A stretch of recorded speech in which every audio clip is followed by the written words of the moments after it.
Well, hello. Thanks for joining me today. This is your host, Charlotte Bergman, with Political Talk with Charlotte. I do appreciate you joining me. I look forward to sharing with you guys an exceptional show today. We're going to, a little bit later in the show, after the few key highlights that I'm going to mention to you, we're going to tune in to the live hearing of none other than Cash Patel. So sit back and we will be ready to get the show started in just a quick second or so. This is going to be a great show. I'm going to talk about several of the nominees for President Trump's cabinet. And at the end, I want to talk about how these nominees, this cabinet being filled completely, is going to affect you. So sit back and we'll be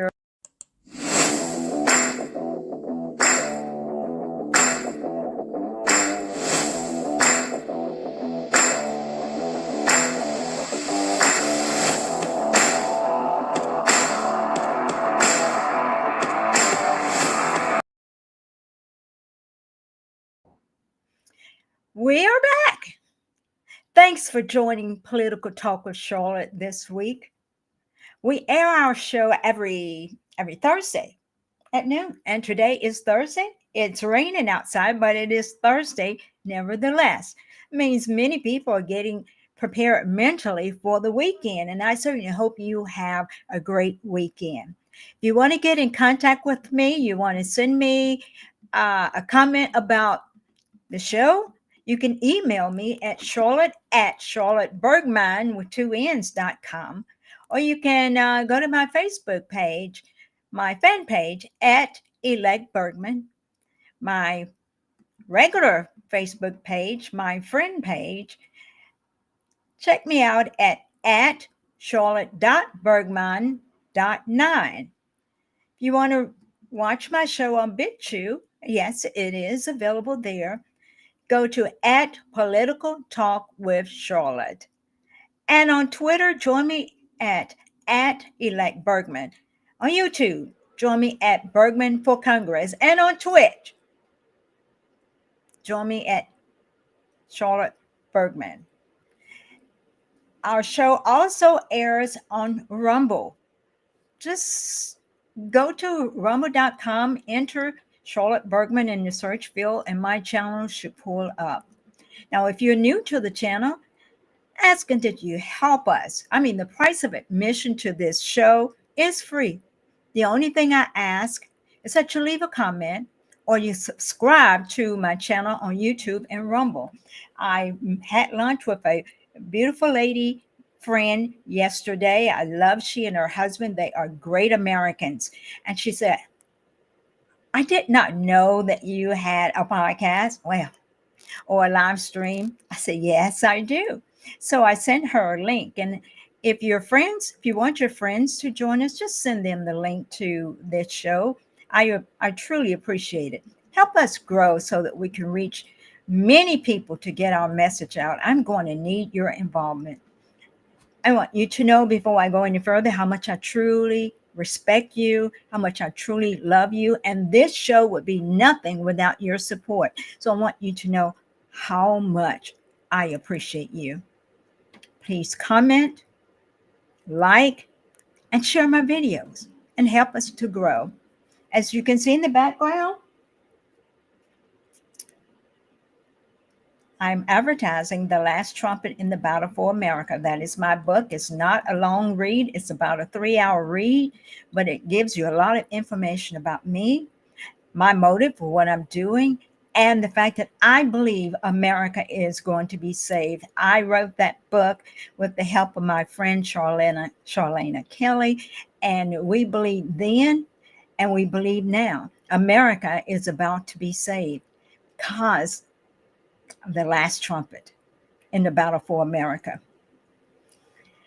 Now, I live in Memphis, and I'll tell you what, if you talk with a lot of people in Memphis, you may walk away and say, there's not a support. But I tell you, nationwide, momentum for Trump is growing. His favorability numbers grew at an alarming rate this month. just before his inauguration. Enthusiasm for the Democrat Party, it continues to slip since the November election. I'll tell you what, they have not learned that most Americans, they're not supporting the multiple genders. Let me share something with you guys. This is so weird that Democrats do not understand this yet. Let me see if I can get it pulled up so I can show you what most Americans believe in terms of the number of genders. And this is from Elon Musk. Whoa! From 404 BC to 2020 AD, guess how many genders there were? You guessed it, 2. There were only 2. But from 2021, at the beginning of Joe Biden's administration, to 2024, there were 73 genders. And then voila, as soon as the election occurred on November the 4th, and after the inauguration of President Trump, and he signed his executive order, we're back down to, that's right, 2. Now, I want you guys to see this. This is a little bit of the Trump effect. President Trump is definitely having an effect. And this beautiful person here, you would not believe. This person is upset, totally upset. Why, you may ask? Why is this person upset? Well, I'm going to let you listen to it yourself. And thank you for joining me. In case you're wondering what it's like being transgender under this new administration, I just got my new passport in the mail and they changed the gender to male because of Donald Trump. In case y'all want proof, there's my picture, very cunty. And yeah, there's that big ugly M. Yay! In case. Okay, you got it right. Especially you Christian people that have children, you may be happy with the fact.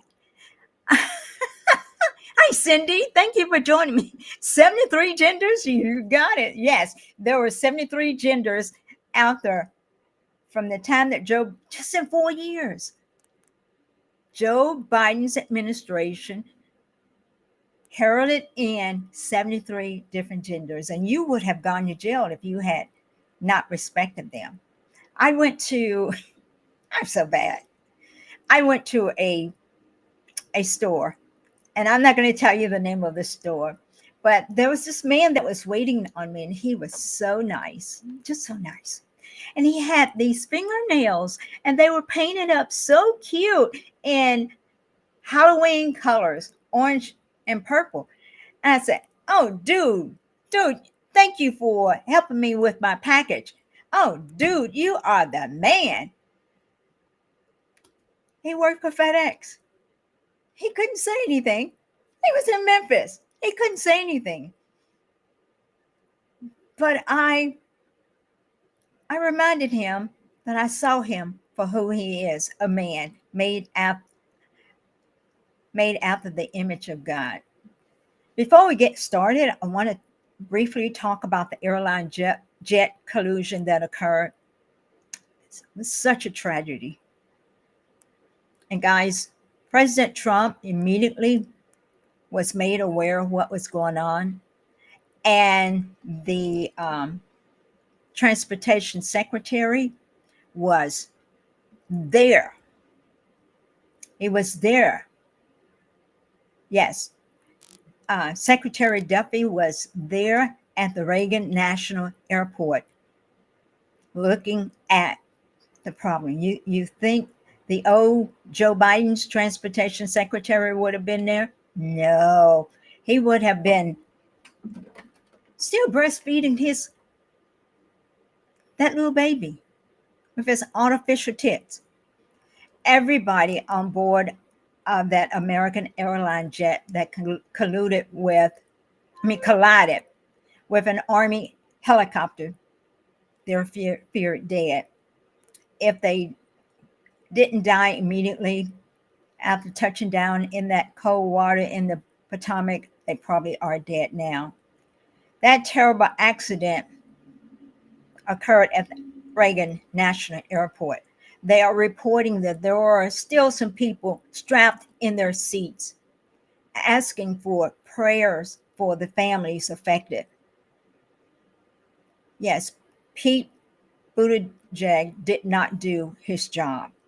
He was more interested in DEI initiatives instead of hiring the best people to do the job. This is a new day, guys. Oh, we got people who will do the job. Okay, my next topic, I want to talk about who's in and who's not. And so let's track President Trump's cabinet. Right now, if you can see my screen, yes, you can. Yes, you can. Scott Bassett was confirmed as the Treasury Secretary. Pam Bundy, not yet. From what I understand, she did an excellent job, but Pencil Neck or Adam Schiff was intimidated by her answers, and he asked that her um, board confirmation be placed on hold.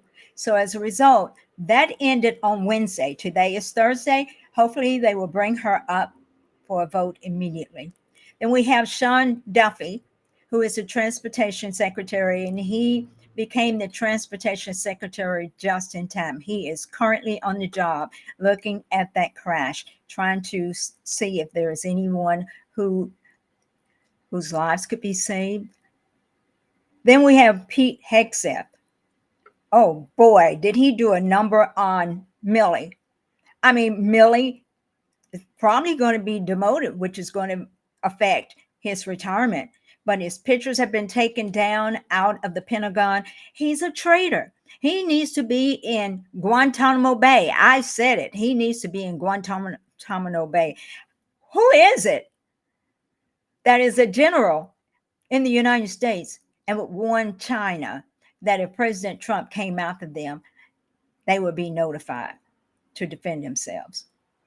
Thank you, Pete Hegseth, for taking over and showing strong leadership. John Ratcliffe has been nominated and confirmed as the CIA director, as well as Marco Rubio, which was the first one confirmed. He was confirmed as the Secretary of State. He is on the job. And you know what's so killing? Lee Zeldin, who came to Memphis, by the way, he was confirmed, and Kristi Noem has been confirmed. Lee is the Secretary of the EPA or Director of EPA, and Kristi Noem is the Homeland Security Director. So the big thing is we don't have the people who the Democrats are afraid of yet. For instance, they're scared. They are scared of Pam Bundy. They are scared of Kash Patel, who is going through the nomination process right now. Okay? He is being interviewed, and we're going to try to tune into that interview if it's not finished by the time I finish my show. Kristi Noem, she became the Homeland Security Secretary, and she was helping Tom Homan as they were apprehending illegal criminals off the streets of New York. We've got people that are hitting the ground running. Hi, how are you, Lori? Thank you for joining us today. So be on the lookout for these people. Now, the three that the Democrats are really, really afraid of are Pam Bundy, Kash Patel, who is being interviewed today. I don't see Kash's picture here. What's up with that? And Pam Bundy, Kash Patel. Who else was I thinking about?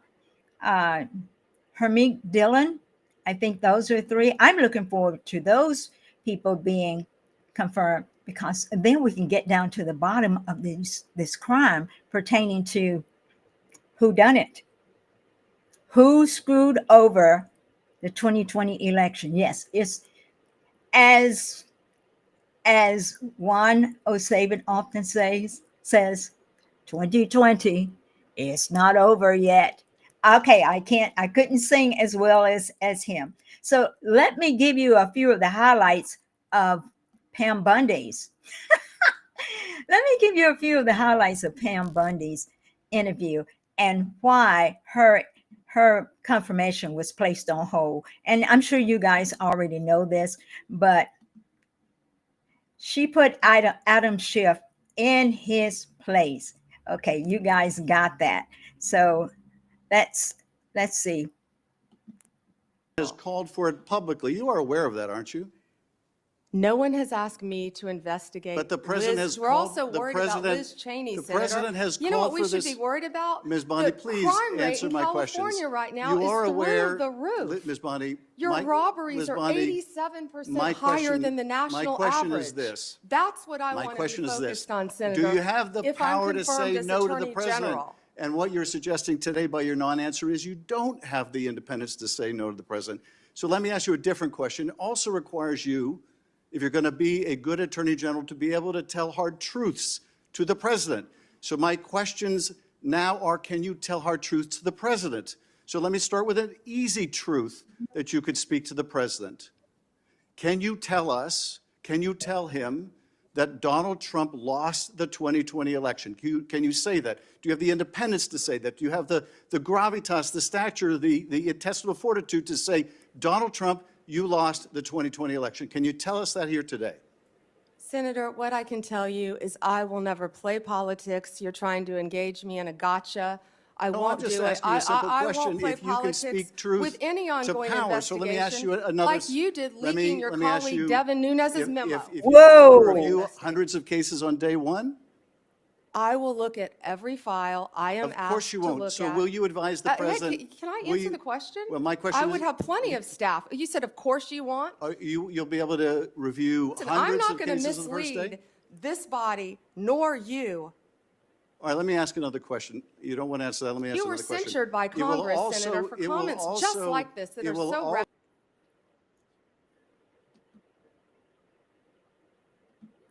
She checked him a number of times. And to get her back, he made sure that he is such a creep. He is, Lori, he is a creep. But she checked him, and of course, he put a 7-day stop on her confirmation, but that ended on Wednesday. So she should be coming up soon to be confirmed. So hopefully, justice will be done. My next person that I want you to hear part of their confirmation interview is Telsey. Telsey. Okay, let me get this pulled up. And thank you guys for your patience with me. She is up for DNI director. She's no one to be played with either. And she is not going to put up with their crap. As a matter of fact,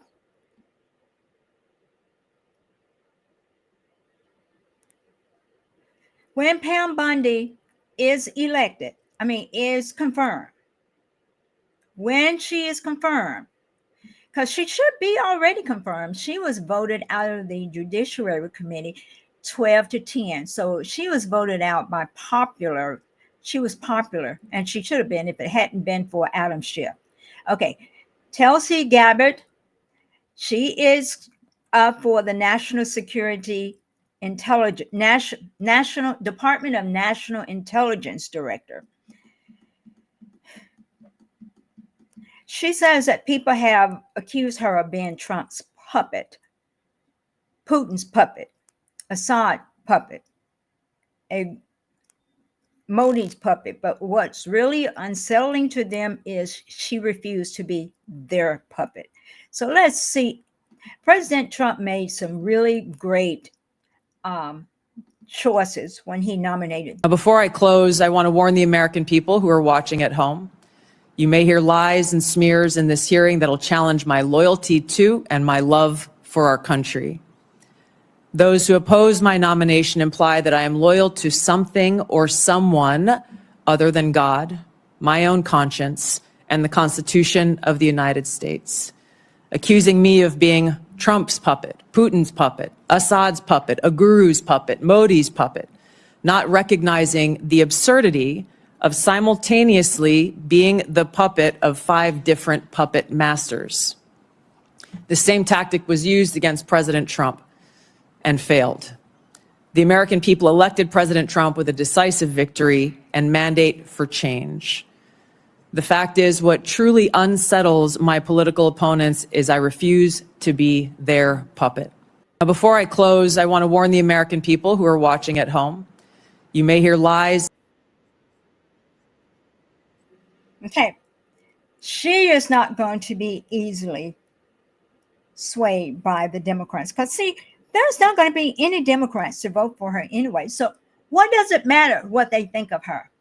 Not one Democrat is going to vote for Kash Patel.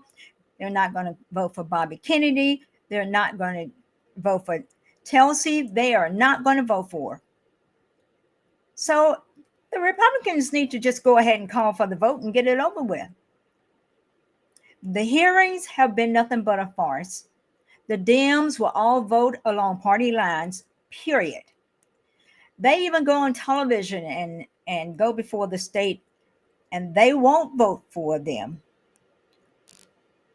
Even before the hearings began, they determined that they weren't going to vote for them. Democrats are just proving to everyone that they only serve their own interests, and they are scared because many of them have done some really bad things, and there's going to be accountability. Kash has been owning them during his interview. He is clearly the best man for the job, and their fear proves it. Kash is going to go gangster on these groups of senators. So let's see if the hearing is still going on. Bear with me as I pull the hearing up.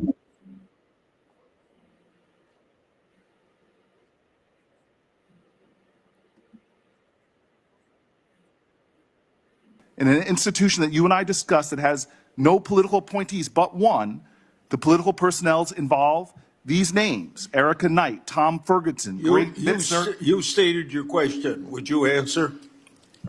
Or don't you want to? Okay. We can move on. Senator Blackburn.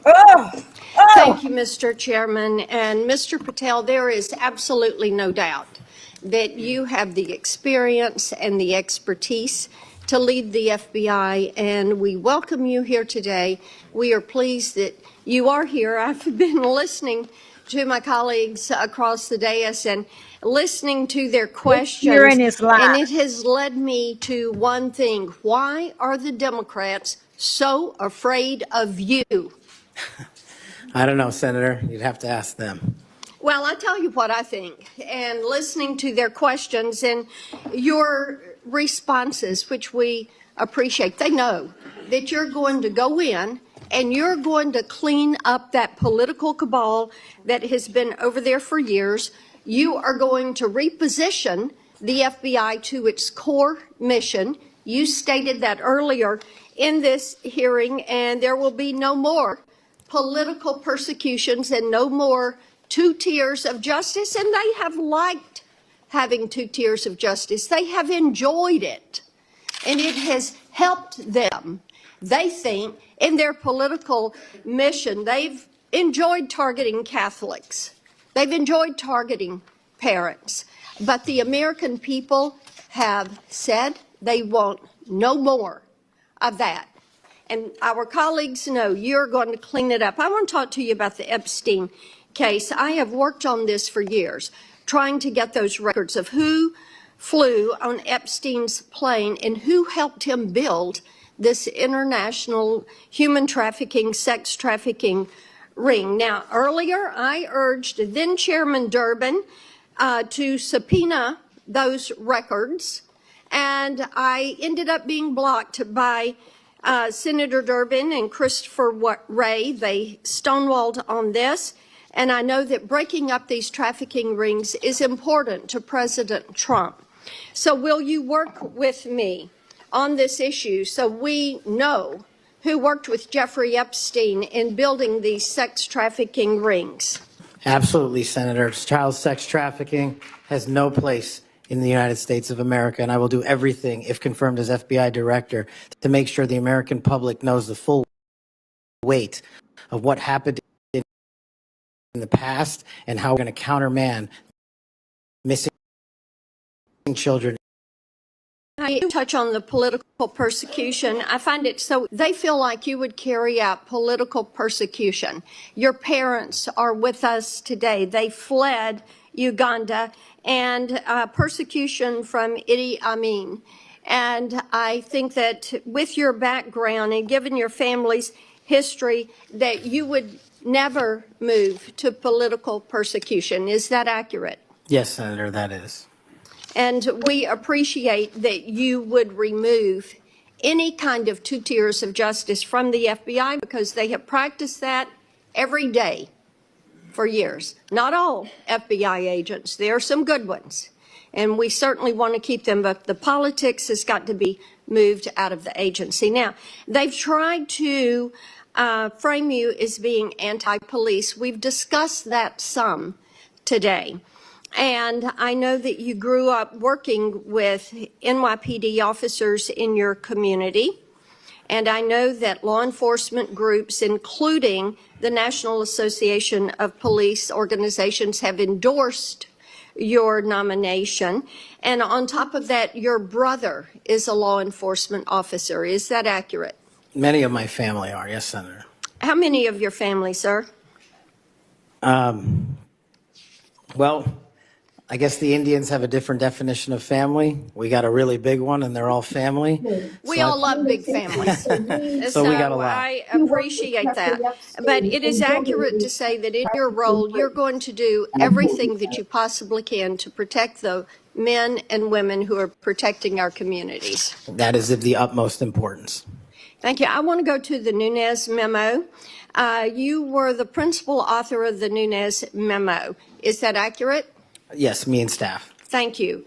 And that did really so much to focus the light on the Russiagate hoax and the political cabal that was for years operated out of the DOJ and the FBI. And I know that there are some that felt like that memo was not accurate. We know now differently. And I'm quoting a comment that was made about that memo and by a member of that House Intel Committee, and I quote, "It was meant only to give Republican House members a distorted view of the FBI," end quote. I find it so interesting. They use the term distorted view. I think the American people who for 4 years under Biden saw the FBI weaponized against them, against parents, against people of faith, weaponized against President Trump. I think they would disagree with that. Do you stand by the good work that you did on the Nunes memo? Our team, and yes, absolutely.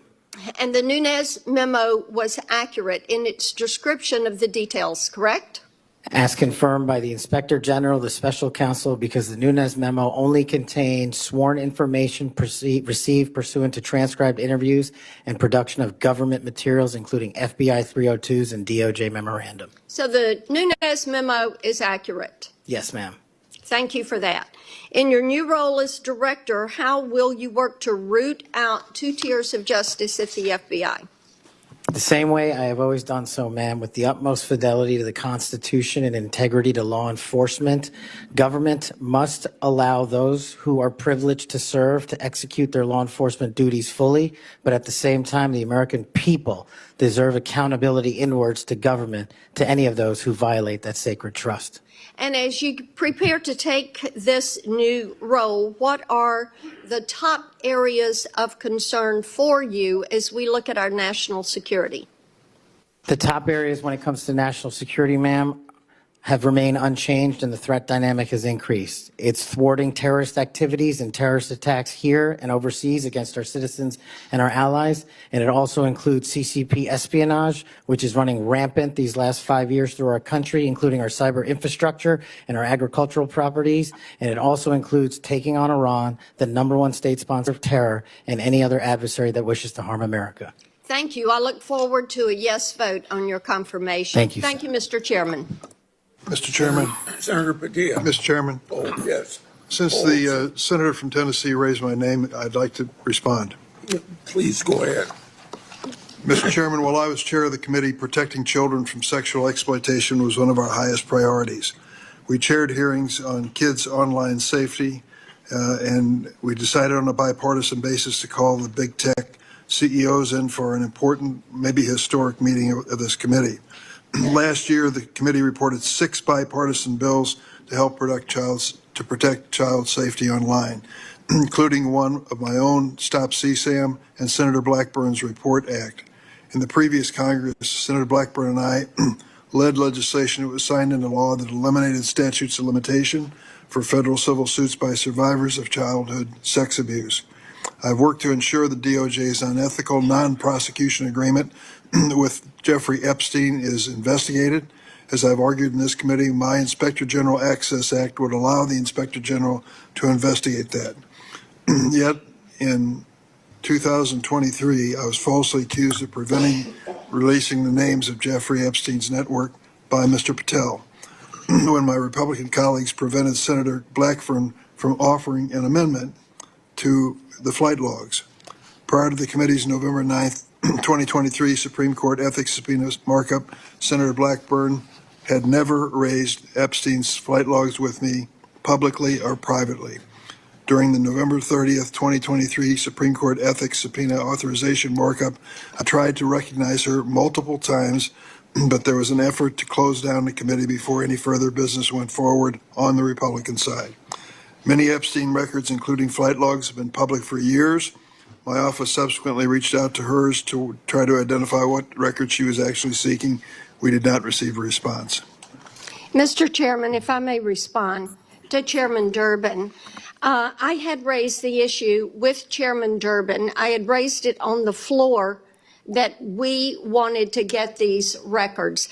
And then during that hearing that you're recognizing, sir, or that you're mentioning, I sought recognition. It was not my Republican colleagues that ended that hearing.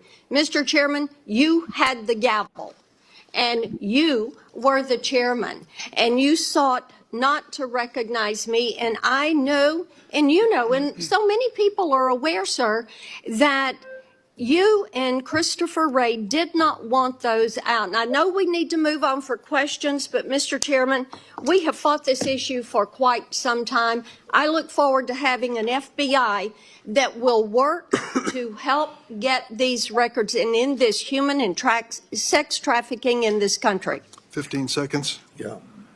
Yes, go ahead. The senator from Tennessee knows what the 2-hour rule is. The 2-hour rule takes the gavel out of the chairman's hands, and that was what was being executed when you were seeking recognition and being executed by your side of the aisle. Okay. Senator Padilla. Thank you, Mr. Chair. Colleagues, as we know, it's not just the nominee for FBI director that's before us today, but there's been a lot of chaos and confusion this week in regards to executive orders that have been issued as it pertains to the federal budget, federal spending, hiring freezes, et cetera. But relevant to this confirmation. Okay, guys, I really wanted you guys to hear our own special dear Senator Marsha Blackburn. A lot of people are concerned about her overall, but I'll tell you what, she did a superb job just a few minutes ago. So anyway, if you want to continue to listen to the interviews, the confirmation process, check it out on C-SPAN. I was viewing it on social media. Anyway, you guys be blessed. That's the end of my show. Thank you for joining me. And I look forward to talking with you guys next week. Same time, same bat channel. Okay?